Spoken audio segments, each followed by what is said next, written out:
What's up, my beautiful writers and creatives? It's your girl, Charlotte Lariston, and I wanted to come on here today to talk about how to create leverage for yourself as a creative in 2026. Now, if you are familiar at all with my story, then you know that I did not go to film school. I didn't go to any kind of professional creative program. I was a stand-up comedian who made my way into the television industry. I didn't know that much about the TV industry. I didn't know what I was doing. And what I found was that there is just rampant withholding of information, gatekeeping of information when it comes to how to give you as a creative leverage. It almost felt to me like a lot of times in Hollywood that they didn't want you to have leverage. They didn't want you to really understand how much power you were giving away. So I'm in the airport right now as I'm editing this video, and I feel like I didn't do a good job of explaining what I mean by leverage. And what I'm talking about is a power imbalance as a creative when you enter these creative industries. And whether you are a writer, a director, a producer, whatever it is, a lot of times in Hollywood, when you don't have power, when you're a newer writer, when you're a newer director, they try to take advantage of you. They try to make you work for free. They try to make you work for really cheap. There's this perception that it's so competitive and there's so many people willing to do the job and there's so few jobs that you should be happy to work for free. You should be happy to work for really cheap. But this just leads to exploitation, of course, not always, but sometimes. And I think it's really important for creatives to understand the power that they have and how to build up that power, how to build up leverage so that even if you do start off working for really cheap or free, it's not something that you continue to do throughout your career because you understand how much power you have available to you as a creative. So let's get back to the video. Here's what I think are the 4 things that are going to create leverage for you as a creative now and in the future. The first thing is to think of yourself as a business person. This goes for you whether you are a part-time creative, whether you are a full-time creative, if you are even considering making the leap into the creative industries. It's important that you think of yourself as a business person. And I know for a lot of creatives, this can be really off-putting. It definitely was for me because it felt like not only do I have to use my creative brain, but now I have to use another part of my brain that I'm not so strong at, that I'm not really interested in. But I promise you, there are so many benefits to even embracing the idea that you are a business person, even before you ever interact with any publishers or TV networks or film companies or whatever. And here's why. Number one is that it puts you in the driver's seat of your career. I think one of the biggest mistakes that I made early in my creative career was that I had this employee mindset. I was always looking to like my managers or my agents to like tell me what to do, to like train me, to like explain what my job was. I really didn't understand that as a creative, I am driving my career forward with the work that I create.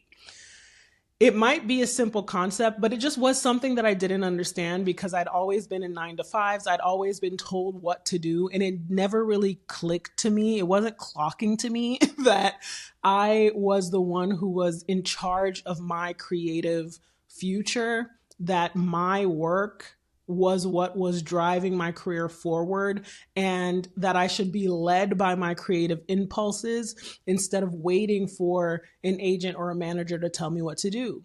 And I also think when you have that boss mindset, I'm in charge, I'm a business owner mindset, it keeps you from giving your power away to representatives when you get them. When I got reps, when I got my first agent and my first manager, I immediately was like, wonderful. I can put down the burden of trying now. I don't have to work to break into the industry anymore. And that was another big mistake that I did because I didn't understand that these reps are now business partners. They are now people who are helping me get my creative vision and my creative potential, helping me reach my creative potential in terms of the business aspect of my creativity. So when you put yourself in the driver's seat of your creativity, you embrace the idea that you are a business person, then you are standing in your agency. You don't give away your power.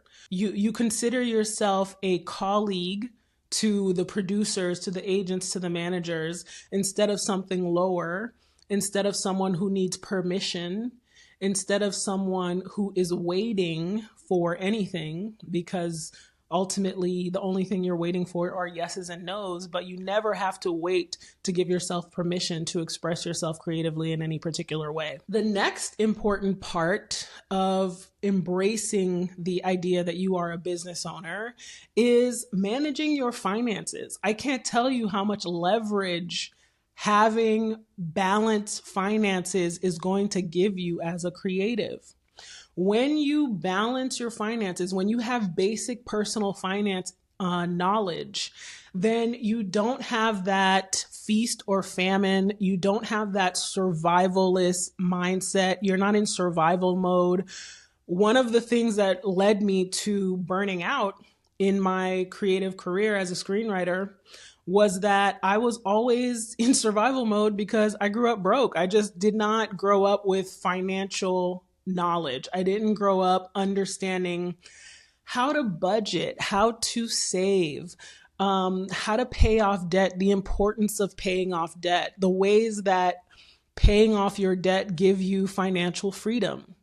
And I know for a lot of people, paying off debt can be very far off. But here's the thing. When I got my first TV writing checks, I was like, girl, your girl got money. Your girl is rich. Mind you, I'm still, turns out like a few months later, even after I'm getting those TV checks, I'm still in the same financial position. I'm still getting my ATM card declined because I've overdrafted. I'm still in the same level of debt that I was in. All that changed was that I was spending more money, because my habits, my behaviors had never changed. I'd never actually learned basic personal finance principles that teach you to save first, to reduce your debt, to budget. And it can feel like, what does personal finance have to do with, writing for TV or with writing a book or whatever it is that you want to do, with being a comedian, with being a filmmaker? But I promise you, the more financial literacy that you have, the more leverage you give yourself, because when you understand your finances, it gives you a confidence and it allows you to not live in survival mode the way that I was living. If you want to learn more about basic personal finance, I'll link a few videos that I've done around getting your money right in the description. But again, if you want to build leverage, having a basic idea of personal finance is going to be one of the best things that you're going to do for yourself as a creative. So here's number 3. First, we talked about embracing the fact that you are a business person. Number 2 was learning basic personal finance. Number 3 is about diversifying your creative assets. Now, I call your creative work assets. That means that every time you write a script, every time you make a short film, every time you create a podcast, these are all your creative assets. These are all properties that you're able to either sell or find a way to make money on them somehow. And I think it's important to think of them as your creative assets, because that it ties into understanding that you're a business person, that your creativity, especially if it's something that you want to make a living doing, then you have to literally create assets that you can trade for money. And the industries that you're trying to be a part of are also looking at your work as assets. That's why a lot of times, especially in TV and film, like look at Ryan Coogler right now. There was a big controversy over him owning Sinners and like licensing the rights, I think is what it is. Sinners is a huge asset. Star Wars is a huge asset. These properties are huge assets, and it doesn't matter how small your asset is, if it's just a podcast or whatever, no matter what it is an asset of yours. And it is something that potentially could be sold, potentially could turn into an income stream. And I think one of the best things you can do for yourself as a creative in the climate that we live in right now is to diversify your assets, is to try different mediums of creativity, because you never know where you're really going to shine. You never know how trying that particular medium could get you some sort of work. And that means that if you're someone who's used to writing feature films, maybe you try writing a TV script. Diversifying your assets so that you're not just known for one thing means that you open up different opportunities for yourself, you build up different skill sets, you use your different gifts and talents, and it makes it clear that you're a multifaceted artist, that you're someone who can do different things. Now, don't come for me. If you don't want to do that, that's okay too. If you want to be known for something really specific, that's also okay. I'm just offering different ideas for how to give yourself more leverage in an environment that is constantly taking power and agency away from artists. That's really what it is. Which leads me to my last tip for how to create leverage for yourself. And that is to build an audience. I know. I'm sorry. I hate it too. I hated putting myself out there for a long time. I can't lie and say that I don't still sometimes hate showing up on camera. And I wouldn't say so much that I hate it as much as that it can just be mortifying. It can just be so embarrassing. Like, you know what I mean? Like, I don't even have words for it, but it can just be mortifying, putting yourself out there, showing up on camera, building an audience. Gross, right? I know. Like, selling to an audience. I know.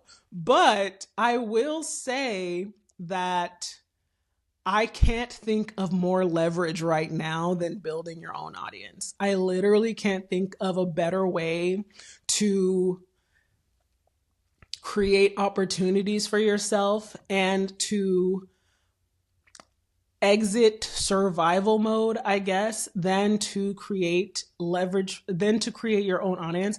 And I'll use Kev on Stage and Josh Johnson as examples right now. Kev on Stage has his own social media following.